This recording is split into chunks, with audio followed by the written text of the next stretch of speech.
আমি বললাম আমি এখানে শুনছি, আপনার ক্ষমতা থাকলে বাস আমার উপর দিয়ে যাবেন। আমি এটাও বললাম 6 মাস মমতার গভর্নমেন্ট থাকবে, তারপর মমতার গভর্নমেন্ট থাকবে না। মমতা আর সুন্দরবঙ্গ নিয়ে সব জেলখানা যাবে। আর বিজেপি যা ভাবছে ও হবে না। বাম গণতান্ত্রিক ধর্মনিরপেক্ষ বিকল্প, বাম দলগুলো আর কংগ্রেস এই নিয়ে বিকল্প সরকার হবে। এখন মানুষের কাজ চাই, মানুষের খাবার চাই, মানুষের স্বাস্থ্য চাই, মানুষের শিক্ষা চাই। এর কোনোটা তৃণমূল বিজেপি দেবে না। ওরা ধর্ম, জাত, পাত, ভাষা বিরোধ লাগাতে চাইছে। এটা বস্তা পচা পুরনো কথা। নতুন কথা, দেশের 25 কোটি লোক আজকে এই ধর্মঘটে সামিল হয়েছে। শ্রমজীবী মানুষ, শ্রমিক, কৃষক, মধ্যবিত্ত সব মানুষ বিপদে পড়েছে।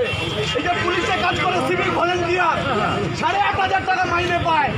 আজকে কত বছর ধরে ওই মাইনেতে রাস্তায় কাজ করাচ্ছে 10 ঘন্টা 12 ঘন্টা। আর প্রত্যেক বছর বলে আর ইলেকশন এলে বলে টাকা নাকি পারবে, আমাদেরই পারে না। এদের জন্য লড়ছি। জিনিসপত্রের দাম এভাবে বাড়লো, এত মানুষের রুটি রুটি চলে গেল, 14 কোটি লোক বেকার হয়ে গেল। জিনিসপত্রের দাম কোথায়? লোকে কি অবস্থার মধ্যে আছে? এরা চুরি করছে।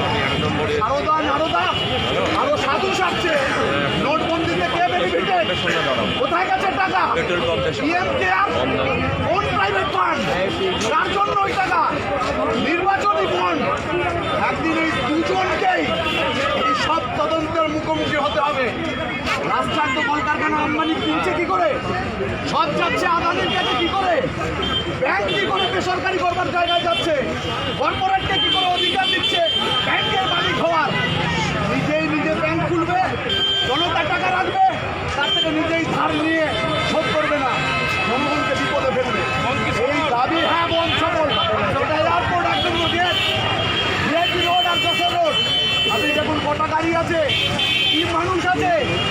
এই বন্ধে সাধারণ মানুষ স্বতঃস্ফূর্তভাবে সাড়া দিয়েছে, সমর্থন করেছে, সামিল হয়েছে। এক কথায় সর্বাত্মক রূপ পেয়েছে। আমরা অভিনন্দন জানাচ্ছি সমস্ত মানুষকে এভাবে এই ধর্মঘটকে সমর্থন করার জন্য।